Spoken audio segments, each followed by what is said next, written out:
افرائیتم اللات والعزیٰ، کافروں کیا تم نے غور کیا کہ یہ لات اور عزیٰ یہ جو دو بڑے بت ہیں، ومنات الثالثۃ الاخری، اور جو تیسرا ہے جو منات ہے، یہ جو تین بت ہیں ان تینوں کے نام انہوں نے مونس رکھے ہوئے تھے، یہ دیویاں بنائی ہوئی تھی مونس، چھوٹے چھوٹے آلہہ۔ الکم الذکر ولہ الانثیٰ، کیا تمہارے لیے تو بیٹے ہیں اور اللہ کے لیے بیٹیاں ہیں؟ وہ کہتے ہیں یہ تین جو ہے نا یہ اسی بڑے الہ کے چھوٹے چھوٹے آلیہ ہیں، بیٹیاں ہیں، اور ان کی وہ پرستش کیا کرتے تھے۔ تو اللہ تعالیٰ تمہاری تو اپنی حالت یہ ہے کہ تم اپنے لیے بیٹے پسند کرتے ہو، بیٹیوں کو تو زندہ درگور کرتے ہو، اور اللہ اس کو کہہ رہے ہو کہ اس کی بیٹیاں ہیں۔ یہ تلک اذن قسمۃ ضیزیٰ، یہ تو بڑی ہی ظالمانہ اور بھونڈی قسم کی تقسیم ہے کہ اپنے لیے تو تم بیٹے پسند کرو اور بیٹیوں سے نفرت کرو، اور خدا جو ٹاپ پرائرٹی ہونا چاہیے اس کے لیے تم نے کہہ دیا کہ یہ اس کی بیٹیاں ہیں، لات منات اور عزیٰ۔ ان ہی الا اسماء سمیتموہا، یہ تو چند ایک نام ہے جو تم نے رکھ لیے ہیں۔ انتم و آباؤکم، تم نے اور تمہارے آباء و اجداد نے، ما انزل اللہ بہا من سلطان، اللہ نے کوئی اس کی سند نہیں نازل کی ہوئی ہے۔ ان یتبعون الا الظن، یہ تو پیروی نہیں کر رہے مگر اپنے گمان کی۔ یہاں پہ بھی لوگ کہہ رہے تھے میرا وجدان کہتا ہے کہ یہ بات صحیح ہے۔ وجدان کوئی شے نہیں ہوتی، گمان کوئی شے نہیں ہوتی۔ یہاں دیکھیں الفاظ کیا ہیں، یہ تو ظن کی پیروی کر رہے ہیں، وما تہوی الانفس، اور جس کی یعنی ان کے جو نفس چاہتے ہیں وہ خواہش نفس کی یہ پیروی کر رہے ہیں۔ وَلَقَدْ جَاءَهُم مِّن رَّبِّهِمُ الْهُدَىٰ، حالانکہ ان کے پاس تو ان کے رب کے پاس سے ہدایت آ چکی ہے۔ یعنی قرآن کے ہوتے ہوئے خواہش نفس کیا پھر چیز رہ جاتی ہے کہ آپ اپنی مرضی سے عقائد اللہ تعالیٰ کے بارے میں پروپیگیٹ کرنا شروع کر دیں۔ اللہ تعالیٰ کے بارے میں جتنے غلط عقائد بھی آئے ہیں نا وہ اللہ کی محبت میں لوگوں نے ڈیوائز کیے ہیں۔ پیغمبر کیوں رول ماڈل بن کے آتے ہیں کہ کوئی شخص اللہ کے بارے میں کوئی ایسا عقیدہ نہ بنا لے جو اللہ کی شان نہیں ہے۔ رول ماڈل سامنے نہیں ہوگا تو آپ اللہ کی ذات میں بھی ایگزیجریٹ کر سکتے ہیں۔ یہ جو نعرہ لگایا گیا لا موجود الا اللہ، اللہ کے علاوہ کوئی وجود ہے ہی نہیں ہے، عبادت الوجود اللہ کی محبت میں لگایا گیا نا، حتیٰ کہ کہا گیا مخلوق بھی یہ تو بس ایک پرتو ہی ہے، وجود تو اللہ کا ہی ہے۔ یہ ایگزیجریشن کی، حالانکہ خالق اور مخلوق کو الگ کرنے کا نام ہی تو توحید ہے۔ مخلوق بھی ایگزسٹ کرتی ہے، وہ کہتے ہیں مخلوق کی ایگزسٹنس ہے ہی نہیں ہے، پرتو ہے، اللہ ہی ہے۔ دریاؤں میں، جنگلوں میں، انسانوں میں، جانوروں میں، ہر چیز یہ اللہ ہی نہیں۔ یہ ساری پینتھیزم کا عقیدہ آیا ہے، ہماؤس کا عقیدہ ہندوؤں کے اندر بھی، تو اللہ کی محبت میں ہی کھڑا گیا نا۔ لیکن نبیوں کا رول ماڈل ہوگا تو پھر انسان ہدایت پر رہے گا۔ اچھا یہاں پہ میں ایک کراس ریفرنس کے طور پہ بتا دوں، یہاں پر صحیح بخاری میں ایک حدیث موجود ہے کہ جب یہ سورت حضور نے پڑھی نا، یہ یعنی عربی لنگوسٹک کا شاہکار ہے سورت النجم، تو مسلمان اور کافر، جنوں، ان سب کے سب بے اختیار سجدے میں گر گئے، جیسے وہ جادوگر گر پڑے تھے نا سجدے میں، اتنا روب ہوا اس۔ اور اس میں ایک بڑی کمزور درجے کی روایت ہے کہ جی وہ کافر اس لیے گرے تھے کہ نبی الاسلام کی مبارک زبان سے بتوں کی تعریف جاری ہو گئی تھی۔ تلک الغرانیق الاولیٰ، یعنی یہ جو آیت آتی ہے نا افرأیتم اللات والعزیٰ ومناۃ الثالثۃ الاخری، اس کے ساتھ وہ انہوں نے آیت جوڑی ہوئی ہے کہ یہ حضور کی زبان پہ شیطان نے جاری کروا دی، نعوذ باللہ۔ تو کافر اس لیے سجدے میں وہ بھی گر پڑے کہ چلو ہمارا تو جھگڑا ہی ختم ہو گیا۔ وہ بھی یعنی یہ اونچی بلند و باند دیویاں ہیں بلند مرتبے والی جن کی شفاعت قبول کی جائے گی، وہ بالکل مردود روایت ہے۔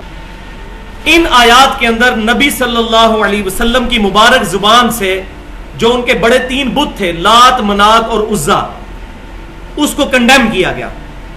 اس کے ساتھ ان دونوں تفسیروں میں لکھا ہوا ہے کہ نبی صلی اللہ علیہ وسلم کی مبارک زبان پر شیطان نے 2 آیات اور جاری کر دی اپنی طرف سے، معاذ اللہ، اور وہ آیات بھی لکھی ہوئی ہیں، تلک الغرانق العلا وشفاعتہن لترتجا، یہ تینوں لات، منات اور عزیٰ یہ بڑی بلند و بالا دیویاں ہیں اور ان کی شفاعت ضرور قبول کی جائے گی، معاذ اللہ استغفر۔ اور حدیث کافیہ بھی صحیح بٹھایا ہے، والنجم اذا ہوا، اعلیٰ یہ سورج شروع میں پڑھ لیتے، اسی میں آیا ہے والنجم اذا ہوا ما ضل صاحبکم وما غوا وما ينطق عن الهوى ان هو الا وحی یوحی، اس میں یہ فٹ کر دی۔ اور پھر واقعہ لکھا ہے کہ جب یہ آیت نبی صلی اللہ علیہ وسلم کی زبان سے جاری ہوئی تو مشرکین بھی اور صحابہ سارے سجدے میں گر پڑے کہ لو جی ساڈا ایک ہو گیا، ہوں ایک ہو گیا سی، معاذ اللہ، استغفر اللہ۔ اب مثال نمبر 2 وہ ہے امام ابن عساکر کی تاریخ دمشق میں متصل سند کے ساتھ یہ حدیث موجود ہے عبداللہ بن عباس رضی اللہ تعالیٰ عنہ سے، اور ظلم یہ ہے کہ یہی حدیث نقل کر کے شیخ زکریا کاندلوی صاحب نے فضائل اعمال میں فضائل نماز کے چیپٹر میں یہ حدیث نقل کی ہے، 374 نمبر صفحہ، جو رائے ونڈ سے چھپتی ہے کتب خانہ فیضی کی۔ اب آپ سوچ رہے ہوں گے شیخ زکریا صاحب نے نقل کی تو یہ مجرم کیوں اور وہ کیوں نہیں، اس کا جواب بعد میں آئے گا۔ حدیث نقل کر دینا جرم نہیں ہوتا، اس حدیث سے رزلٹ نکالنے والا مجرم ہوتا ہے، جس کو پتا بھی ہو کہ حدیث ضعیف ہے۔ محدثین تو صرف نقل کرتے، وہ آگے آئے گا اس کا جواب کہ کیوں ضعیف حدیثیں کتابوں میں لکھتے تھے، وہ میں انشاءاللہ بتاؤں گا۔ تو شیخ زکریا صاحب فضائل نماز والے پورشن میں فضائل اعمال میں لے کے آئے معاذ اللہ استغفر اللہ کہ عبداللہ بن عباس کہتے ہیں نبی صلی اللہ علیہ وسلم جب رات کو نماز پڑھتے تھے تہجد کی تو اپنے آپ کو رسی سے باندھ لیتے تھے تاکہ نیند کے غلبے کی وجہ سے گر نہ پڑے، یعنی بے دلی کے ساتھ نماز پڑھتے تھے نا، معاذ اللہ استغفر اللہ۔ تو پھر اللہ نے قرآن میں آیتیں نازل کر دی سورہ طٰہٰ کی، طٰہٰ ما انزلنا علیک القرآن لتشقیٰ، طٰہٰ اے محبوب صلی اللہ علیہ وسلم ہم نے قرآن آپ پر اس لیے نازل نہیں کیا کہ آپ مشقت میں پڑ جائیں۔ کہتے ہیں جی اس آیت کا شان نزول یہ ہے کہ آپ صلی اللہ علیہ وسلم اپنے آپ کو رسیوں سے باندھ لیتے تھے۔ بھائیو یہ آیت آگے بھی پڑھ لیتے تو پتہ چل جاتا، اس کی اگلی آیت ہے الا تذکرۃ لمن یخشیٰ، اے محبوب صلی اللہ علیہ وسلم یہ قرآن تو نصیحت ہے اس کے لیے جو نصیحت حاصل کرنا چاہے، آپ ٹینشن نہ لیں لوگ ایمان نہیں لا رہے اس قرآن پر، یہ قرآن ہم نے آپ پر اس لیے نازل نہیں کیا کہ آپ مشقت میں پڑ جائیں کہ لازمی لوگ کلمہ پڑھیں، الا تذکرۃ لمن یخشیٰ، یہ تو اس کے لیے نصیحت ہے جو خود نصیحت حاصل کرنا چاہے، جو اللہ سے ڈرے۔ اور قرآن خود ہی بتا رہا ہے کہ اس سے مراد ہے کہ قرآن کی تبلیغ پر ٹینشن نہ لیں، یہ نہیں ہے کہ حضور اپنے آپ کو رسیوں سے باندھتے تھے۔ اور دوسری طرف صحیح بخاری اور مسلم کی صحیح حدیث ہے، نبی صلی اللہ علیہ وسلم مسجد میں داخل ہوئے تو ایک رسی لٹک رہی تھی، پوچھا یہ رسی کس نے لٹکائی ہوئی ہے؟ تو کہا کہ یہ آپ کی بیٹی زینب جو ہے اپنا جوڑا اس رسی سے باندھ لیتی ہیں، رات کو نماز پڑھتے ہوئے جب ان کو نیند آتی ہے تو دھچکا لگتا ہے تو آنکھ کھل جاتی ہے، تو اس کی برکت سے وہ نماز پڑھتی رہتی ہیں۔ تو نبی صلی اللہ علیہ وسلم نے فرمایا کھولو اس رسی کو، جب تک دل اور دماغ ساتھ دے اس وقت تک توجہ کے ساتھ نماز پڑھو، اور جب نیند آئے تو آرام کرو، بے توجہی کے ساتھ نماز نہ پڑھو۔ حضور اپنی بیٹی کو تو یہ فرما رہے ہیں خود اپنے آپ کو رسیوں سے باندھیں گے۔ تو اب آپ کو یہ بھی پتہ چلی کہ بخاری مسلم کا کتنا بڑا احسان ہے کہ بخاری مسلم میں بالکل اور حدیث ہے، اور یہ حدیث بھی شیخ زکریا صاحب نے جو نقل کی یہ بھی تاریخ ابن عساکر 80 جلدوں کے اوپر سند کے ساتھ، آج سے تقریباً سمجھ لیں آپ 900 سال پہلے لکھی گئی ہے، اس میں پوری سند کے ساتھ یہ روایت ہے۔ اب اگلی 3 مثالیں جو ہیں یہ دل کو تھام گئے، یہ انسان کو بےایمان کرنے والی مثالیں ہیں، لیکن مجبوری ہے، ظاہر ہے کہ اب ضعیف حدیثوں کے اوپر لوگوں نے مسئلے کھڑے کیے ہوئے، لوگوں کے نماز کا طریقہ بھی ضعیف حدیثوں پہ ہے، عقیدے بھی ضعیف حدیثوں پہ ہے، تو لہذا یہ اب باتیں کرنا تو ضروری ہے، جب آپریشن ہی اسی وقت، جب تک آپریشن نہیں ہوگا اس وقت تک یہ معاملہ حل نہیں ہوگا۔ مثال نمبر 3 مسند امام احمد میں جلد 5 صفحہ 136 پر بالکل متصل سند کے ساتھ حدیث موجود ہے، اور بدقسمتی کی بات کہ یہ حدیث امام بخاری کی جو کتاب ہے الادب المفرد اس میں بھی موجود ہے، انٹرنیشنل نمبر کے مطابق 936 اور 946 نمبر، اور اس سے انشاءاللہ تعالی ڈاکٹر طاہر القادری صاحب والا مسئلہ بھی حل ہو جائے گا جو ان کو سمجھ نہیں آتا، بہت بڑے محقق ہیں ماشاءاللہ، لیکن کچھ باتیں ان کو بھی سمجھ نہیں آتی، وہ ادھر سے حل ہوں گی۔ مسند امام احمد اور الادب المفرد کہ نبی صلی اللہ علیہ وسلم نے فرمایا جو شخص اپنے نسب پر فخر کرے اس کو کہو کہ اپنے باپ کا عضو تناسل کاٹ کے اپنے منہ میں رکھ لے، اور یہ بات کنائے سے نہ کرنا، ڈائریکٹ بات کرنا کہ اپنے باپ کی شرمگاہ کاٹ کے اپنی زبان پہ رکھ لو اگر تم اپنے جاہلیت والے نسب پہ فخر کرتے ہو۔ استغفر اللہ واتوب الیہ، حضور ایسی زبان سے بات نکال سکتے ہیں؟ سورۃ القلم میں ہے وَإِنَّكَ لَعَلَىٰ خُلُقٍ عَظِيمٍ، نبی صلی اللہ علیہ وسلم اخلاق کے بلند ترین درجے پر فائز ہے، اور صحیح بخاری اور مسلم کی متفق علیہ حدیث ہے کہ سیدنا ابو سعید خدری رضی اللہ تعالیٰ عنہ کہتے ہیں کہ نبی صلی اللہ علیہ وسلم میں تو کنواری لڑکیوں سے بھی زیادہ شرم و حیا تھی۔ یہ ہے بخاری مسلم اور یہ ہے دوسری کتابیں۔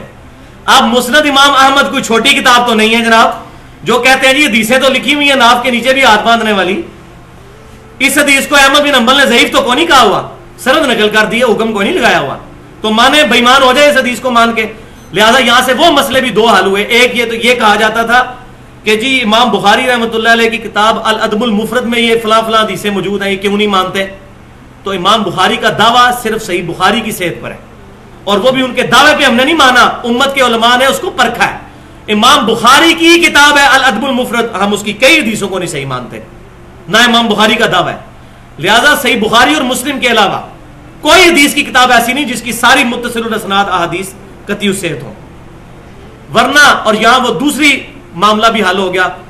ادھر یہ والا معاملہ جس کو ڈاکٹر طاہر قادری صاحب کہتے تھے جی یہ بخاری نے لکھا ہے, اب مانتے کیوں نہیں آپ الادب المفرد کو؟ تو بھائی مانتے ہیں اگر سند صحیح ہوگی. صحیح بخاری سے باہر امام بخاری کی جتنی کتابیں سند صحیح پیش کرنی ہوگی. اور دوسرا مسئلہ حل ہوا جو یہ کہتے ہیں جی ہم امام حنیفہ کے مقلد ہیں, آپ امام بخاری کے مقلد ہیں. تو اگر ہم امام بخاری کے مقلد ہوتے تو ان کی یہ ساری حدیثوں کو ہم مان لیتے. ہم امام بخاری کے مقلد نہیں, ان کی احادیث لیتے ہیں. امام حنیفہ کی بھی کوئی حدیثیں ہیں تو لے کے ہمارے سارے آنکھوں پر. لیکن اگر ان کی وفات کے 400 سال کے بعد ایک بندہ کتاب لکھ کے کہ امام حنیفہ نے فرمایا اور سند بیان کوئی نہ کرے, ہدایہ لکھ دے, تو ہم کیسے مان لیں؟ سند کے بغیر تو حدیث نہیں مانی جاتی. امام حنیفہ رحمۃ اللہ علیہ کی بات کہاں سے مان لی جائے گی؟ لہذا یہ مسئلہ بھی حل ہوا. یہ جو لوگوں کو غلط پٹی پڑھاتے ہیں تقلید کے لیے, تو بھائی نہ تو ہم مقلد ہیں اور نہ غیر مقلد, ہم متبع سنت ہیں الحمدللہ. مثال نمبر 4, امام ابن جریر رحمۃ اللہ علیہ المتوفا 310 ہجری, سب سے پہلے قرآن کی تفسیر ابن جریر تفسیر تبری لکھنے والے. یہ بھی بڑی خطرناک پھکی ہے جی. سورۃ الاحزاب کی تفسیر میں وہ ایک روایت لے کر آئے ہیں, بڑی خطرناک روایت, بہت خطرناک ایمان سوز روایت. اور یہی وہ روایت ہے جو کشف المحجوب میں علی بن عثمان اجویری صاحب نے صوفیت کی ایک ٹرم سکر اور صحف کا بیان ثابت کرنے کے لیے یہ روایت لکھ کے معاملہ خراب کر دیا. ان کا معاملہ اس لیے خراب ہوا, اگر انہوں نے لکھی ہے واللہ عالم, لیکن چونکہ ان کے ماننے والے کہہ رہے ہیں کہ ان کی لکھی ہوئی ہے, آپ کو سمجھ نہیں آ رہی, اس لیے ہم یہی کہتے ہیں کہ آپ کے کہنے پر انہی کی لکھی ہوئی. بریلوی دیوبندی دونوں کا ترجمہ کشف المحجوب کا اٹھا کے دیکھ لیں, دونوں نے یہ بات لکھ دی ہے. صحف اور سکر کے چیپٹر میں یہ ٹرمز بیان کرتے ہیں, باب نمبر 14 کشف المحجوب میں, اور یہ تفسیر ابن جریر سے بھی. معاذ اللہ استغفر اللہ. نبی صلی اللہ علیہ وسلم کی نظر ایک دفعہ زید بن حارثہ منہ بولے بیٹے اپنے, ان کی بیوی پہ پڑی تو حضور کو پسند آ گئی, کسی کی بیوی, معاذ اللہ. پھر اللہ تعالیٰ نے حضور صلی اللہ علیہ وسلم کو خوش کرنے کے لیے زید بن حارثہ کے دل میں اپنی بیوی کی نفرت ڈال دی تاکہ وہ طلاق دے دے, اور بعد میں حضور نے خود شادی کر لی سیدہ زینب کے ساتھ. یہ سٹوری بنا لی. ہوا یہی تھا کہ زید نے چھوڑ دیا, لیکن اس طریقے سے نہیں ہوا تھا. وہ سورۃ الاحزاب آپ پڑھ کے دیکھ لیں, وہ ایسا ہوا ہی نہیں. لیکن یہ روایت لکھ دی. اب اس روایت کو اگر ہم مان لیں تو منکرین حدیث بھی ٹھیک کہتے ہیں. قرآن تو کہہ رہا ہے ما ضل صاحبکم وما غوا, تمہارے نبی نہ کبھی بہکے ہیں نہ کبھی بہرا چلے. نبی کے لیے سکر ثابت کر دیا, ظالموں نے صوفیت ثابت کرنے کے لیے. نبی کو سکر میں مان لیا جائے نشے کی حالت میں اور جذب کی کیفیت میں, تو دین کا بیڑا غرق ہو جائے گا. تو انہوں نے نبی صلی اللہ علیہ وسلم کو بھی تختہ مشق بنایا, معاذ اللہ استغفر اللہ. اور وہ حدیث پھر دوبارہ یاد کر لیں جو بخاری اور مسلم کی متفق علیہ حدیث ہے کہ نبی صلی اللہ علیہ وسلم میں کنواری لڑکیوں سے زیادہ شرم و حیا تھا.